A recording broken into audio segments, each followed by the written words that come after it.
ನಮಸ್ಕಾರ ಎಲ್ರಿಗೂ. ನನ್ನ ಹೆಸರು ಆಶಾ ಚಂದ್ರು ಅಂತ ಹೇಳಿ. ನಾನೀಗ ಗೋಧಿ ರೊಟ್ಟಿಯನ್ನು ಒಂದು ತಿಂಡಿಯನ್ನು ತೋರಿಸ್ತಾ ಇದ್ದೀನಿ. ಅದಕ್ಕೆ ಬಿಳಿ ಹೋಳಿಗೆ ಅಂತಲೂ ಕರೀತಾರೆ. ನಮ್ಮ ಕಡೆ ತಿಂಡಿಗೆ ಇದನ್ನು ಮಾಡ್ತೀವಿ. ಹಾಗೂ ನಮ್ಮಲ್ಲೆಲ್ಲರಿಗೂ ಇದು ತುಂಬ ಇಷ್ಟ. ನನ್ನ ಮೊಮ್ಮಗನಿಗಂತೂ ತುಂಬಾ ಇಷ್ಟ. ಯಾವಾಗಲೂ ಅಮ್ಮಾಜಿ ಗೋಧಿ ರೊಟ್ಟಿ ಮಾಡ್ತೀರಾ ಅಂತ ಕೇಳ್ತಾ ಇರ್ತಾನೆ. ಈಗ ಅದನ್ನು ಮಾಡೋದು ಹೇಗೆ ಅಂತ ನಿಮಗೆ ತೋರಿಸ್ತೀನಿ. ಮತ್ತು ಅದಕ್ಕೆ ನಾವು ಪಲ್ಯ ಮತ್ತು ಚಟ್ನಿಯನ್ನು, ಮುಳುಗಾಯಿ ಪಲ್ಯ ಹಾಗೂ ಖಾರದ ಚಟ್ನಿಯನ್ನು ಮಾಡ್ಕೊಳ್ತೀವಿ. ಅದಕ್ಕೆ ಏನೇನು ಸಾಮಗ್ರಿಗಳು ಬೇಕು, ಹೇಗೆ ಮಾಡೋದು ಅನ್ನೋದನ್ನು ನಿಮಗೀಗ ತೋರಿಸ್ತೀನಿ, ಬನ್ನಿ. ಇದು ಒಂದು ಪಾವು ಅಕ್ಕಿ ಹಿಟ್ಟು, ಅರ್ಧ ಪಾವು ಮೈದಾ ಹಿಟ್ಟು. ಇದನ್ನು ನಾವು ಮುದ್ದೆ ಮಾಡಿಕೊಂಡು ಇಟ್ಕೋತೀವಿ, ನೀರಲ್ಲಿ ಬೇಯಿಸ್ಬಿಟ್ಟು.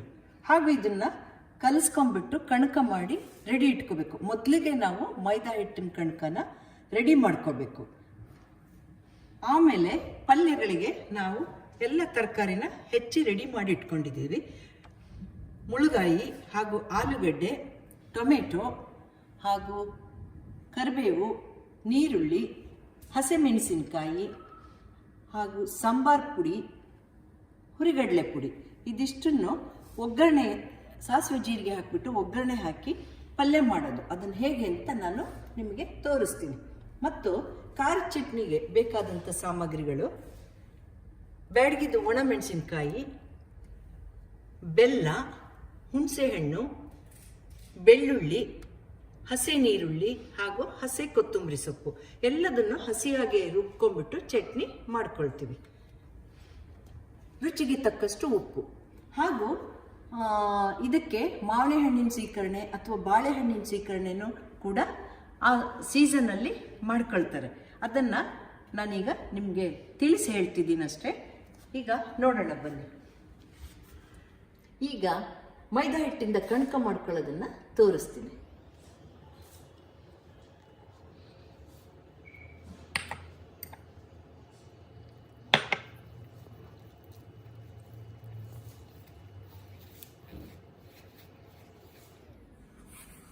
ಈ ರೀತಿ ಮೃದುವಾಗಿ ಕಲಿಸ್ಕೋಬೇಕು. ಚಪಾತಿ ಹಿಟ್ಟಿನಗಿಂತ ಇನ್ನೂ ಹೆಚ್ಚಿಗೆ ಮೃದು ಆಗಬೇಕು. ಇದಕ್ಕೆ ಸ್ವಲ್ಪ ಎಣ್ಣೆ ಹಾಕಿಬಿಟ್ಟು ಈ ಥರ ಸಮ ಮಾಡಿಬಿಟ್ಟು ನೆನೆಯಲಿಕ್ಕೆ ಬಿಡಬೇಕು.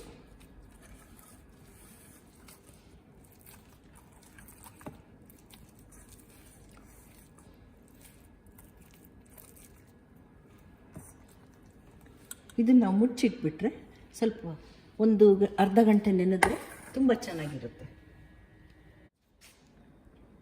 ಈಗ ಪಲ್ಯ ಮಾಡೋಣ ಬನ್ನಿ.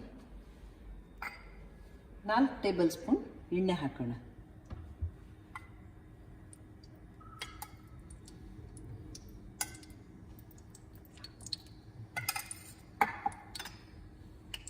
ಎಣ್ಣೆ ಕಾದಿದ್ದ ತಕ್ಷಣ ಸಾಸಿವೆ ಜೀರಿಗೆ ಹಾಕೋಣ. ಯಾವಾಗಲೂ ಎಣ್ಣೆ ಸ್ವಲ್ಪ ಚೆನ್ನಾಗಿ ಕಾದ್ಮೇಲೆ ಸಾಸಿವೆ ಜೀರಿಗೆ ಹಾಕಿದರೆ ಅಡುಗೆ ಇನ್ನೂ ಹೆಚ್ಚಿನ ರುಚಿ ಬರುತ್ತೆ. ಈ ಥರ ಸಾಸಿವೆ ಸಿಡಿದಾಗ ರುಚಿ ಹೆಚ್ಚಾಗುತ್ತೆ.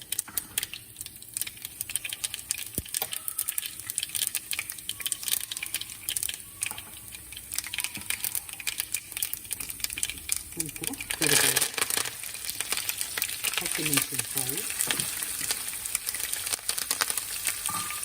ಹಾಗೂ ನೀರುಳ್ಳಿ,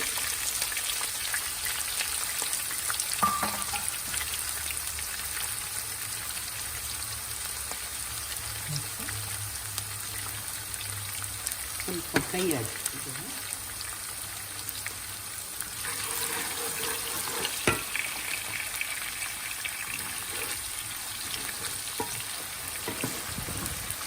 ಬಾಡಿದ ಮೇಲೆ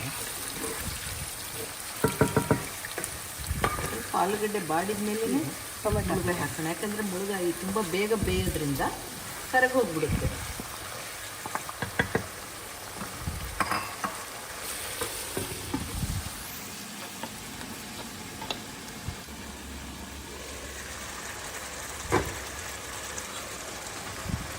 ಈಗ ಹುಳಗ ಹಾಕ್ತಾ ಇದ್ದೀನಿ.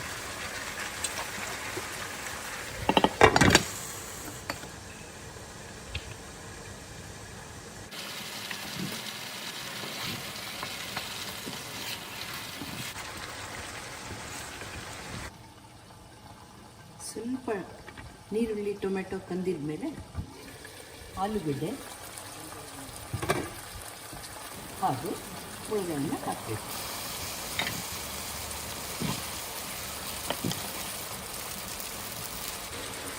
ಆಲೂಗಡ್ಡೆನ ಈ ರೀತಿ ನೀರಿಗೆ ಸ್ವಲ್ಪ ಬೇಯಲಿಕ್ಕೆ ನೀರು ಹಾಕ್ತಾರೆ.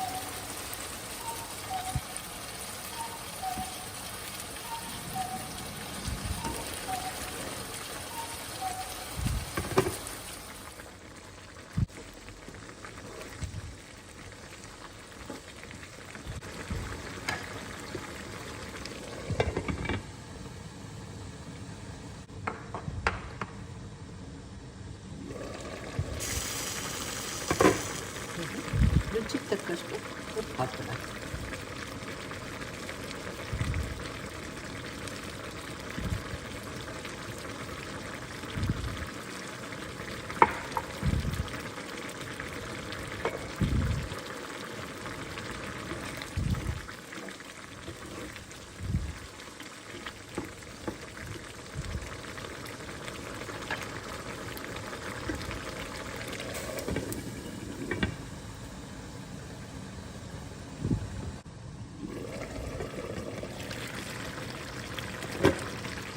ಆಲೂಗಡ್ಡೆ ಬೆಂದಿದೆಯಾ ನೋಡೋಣ.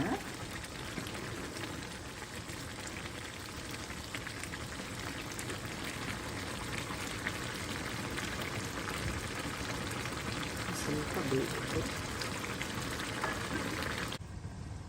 ಈಗ ಆಲೂಗಡ್ಡೆ ಬೆಂದಿದೆ ಆಗುತ್ತೆ. ರುಚಿಗೆ ತಕ್ಕಷ್ಟು ಉಪ್ಪು ಹಾಕಿ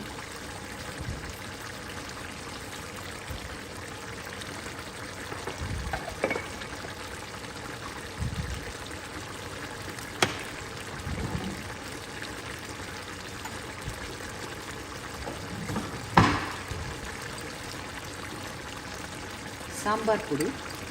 ಈ ಸಾಂಬಾರು ಪುಡಿಯನ್ನು ನಾವು ಮನೆಯಲ್ಲೇ ಮಾಡ್ಕೊಂಡಿರ್ತೀವಿ. ಇದನ್ನು ಸಾರಿಗೆ ಪಲ್ಯಗಳಿಗೆ ಬಳಸ್ತೀವಿ.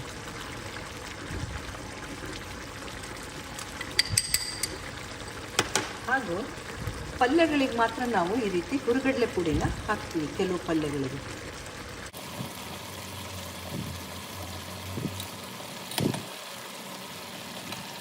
ಹಾಗೂ ಸ್ವಲ್ಪ ಕೊತ್ತಂಬರಿ ಸೊಪ್ಪು. ಈಗ ಸ್ವಲ್ಪ ಉರಿನ ಕಡಿಮೆ ಮಾಡ್ಕೊಂಡ್ಬಿಟ್ಟು ಕಲಿಸ್ಬಿಟ್ಟು ಇನ್ನೂ ಸ್ವಲ್ಪ ನೀರು ಬಿಡಿಸಿದ್ರೆ ಸ್ವಲ್ಪ ಹಾಕ್ಬೋದು.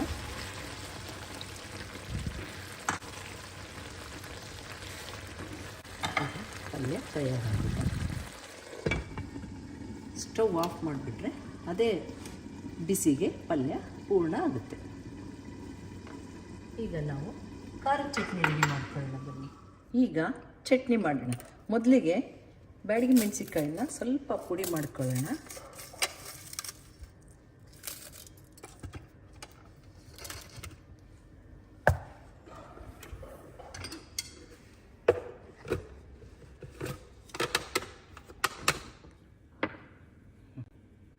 ಈಗ ಮೆಣಸಿನ್ಕಾಯಿ ಸ್ವಲ್ಪ ಪುಡಿಯಾಗಿದೆ, ತುಂಬ ಸಣ್ಣ ಪುಡಿ ಮಾಡಬಾರ್ದು.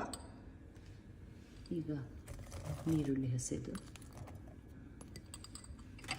ನೀರುಳ್ಳಿ, ಬೆಳ್ಳುಳ್ಳಿ ಹಾಗೂ ಬೆಲ್ಲ, ಹುಣಸೆಹಣ್ಣು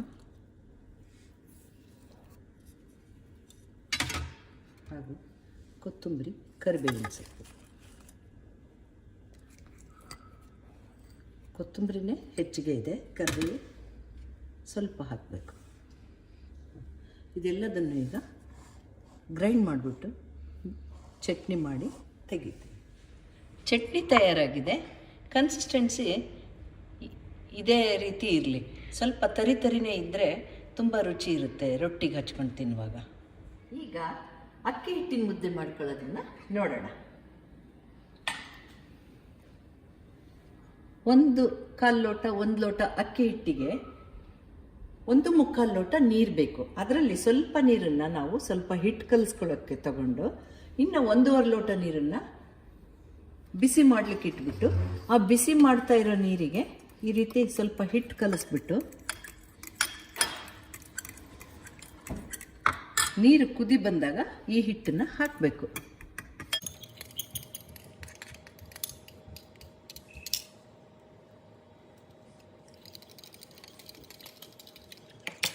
ನೀವು ಹೊಸದಾಗಿ ಮಾಡೋದಿದ್ರೆ ಅಥವಾ ಕಲಿತಾ ಇರೋರಾದರೆ ಸ್ವಲ್ಪ ಎಣ್ಣೆ ಹಾಕೋದ್ರಿಂದ ಈ ಮುದ್ದೆ ಗಂಟಾಗಲ್ಲ.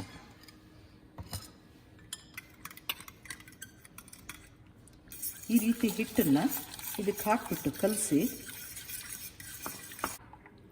ಇದನ್ನು ಸಭೆ ಸಮಾರಂಭಗಳಲ್ಲಿ ಕೂಡ ತುಂಬ ವಿಶೇಷವಾಗಿ ಮಾಡ್ತಾರೆ. ಯಾಕೆಂದರೆ ಇದು ತುಂಬ ಜನರಿಗೆ ಇಷ್ಟ ಆಗೋಂಥ ಒಂದು ತಿಂಡಿ. ಈ ರೀತಿ ಇದು ಕುದಿ ಬರೋವರೆಗೂ ಕಾಯ್ದುಬಿಟ್ಟು ಕುದಿ ಬಂದಮೇಲೆ ಅಕ್ಕಿ ಹಿಟ್ಟನ್ನು ಸುರಿಬೇಕು.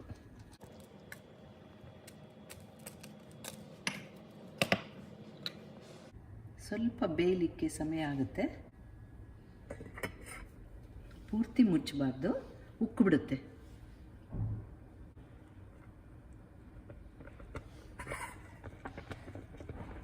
ಕುದಿಯುವಾಗ ಸಿಡಿತಾ ಇರುತ್ತೆ, ಹಾಗಾಗಿ ಸ್ವಲ್ಪ ಹುಷಾರಾಗಿ ಕುದ್ಮೇಲೆ ಹೀಟನ್ನು ಕಡಿಮೆ ಮಾಡ್ಕೊಂಡ್ಬಿಟ್ಟು ಈ ರೀತಿಯಾಗಿ ಕೂಡಿಸ್ಬೇಕು.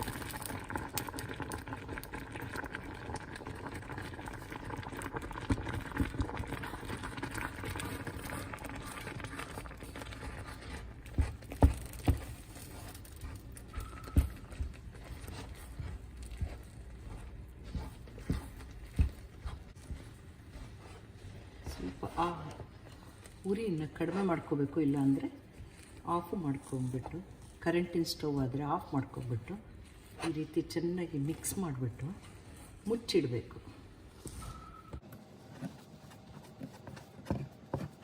ಗಂಟಿಲ್ದಂಗೆ ಈ ರೀತಿಯಾಗಿ ಚೆನ್ನಾಗಿ ಹಿಟ್ಟನ್ನು ಒಂದುಗೂಡಿಸಿ ಮುದ್ದೆನ ರೆಡಿ ಮಾಡ್ಕೋಬೇಕು.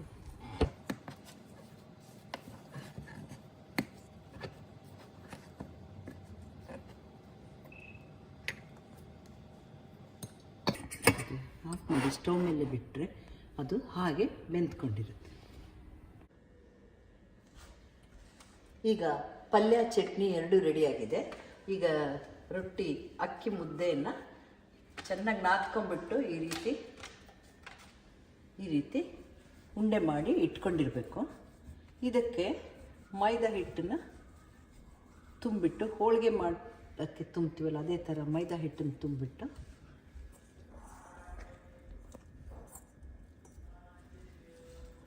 ಲಟ್ಟಿಸ್ಬೇಕು. ಹಿಟ್ಟು ಚೆನ್ನಾಗಿ ನೆಂದಿದೆ.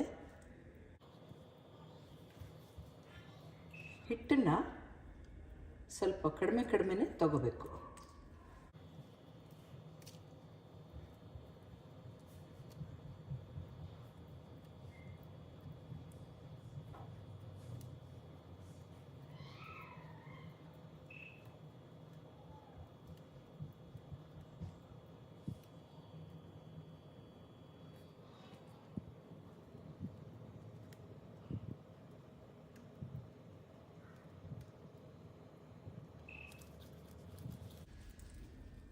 ಈ ರೀತಿ ತುಂಬಿಟ್ಟು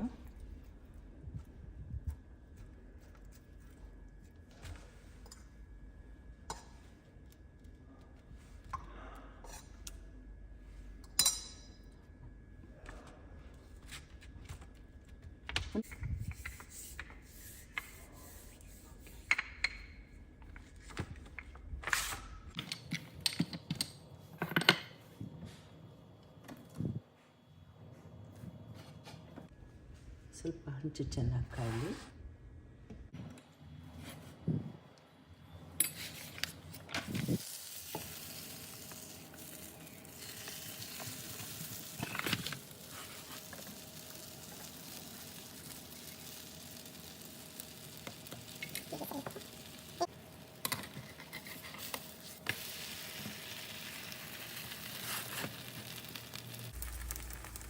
ತುಂಬ ಜಾಸ್ತಿ ಉರಿನೂ ಇಟ್ಕೊಳ್ದಂಗೆ ಬೇಯಿಸಿದರೆ ಒಂದೇ ಸಮ ಬೇಯುತ್ತೆ. ಈ ರೊಟ್ಟಿ ಮಾಡುವಾಗ ಎಲ್ಲರೂ ತುಂಬ ಆಸಕ್ತಿಯಿಂದ ಕಾಯ್ತಿರ್ತಾರೆ, ಆಯ್ತಾ ಅಮ್ಮ ಅಂತ. ಅಷ್ಟು ಕಾತುರತೆ ಅವರಿಗೆ.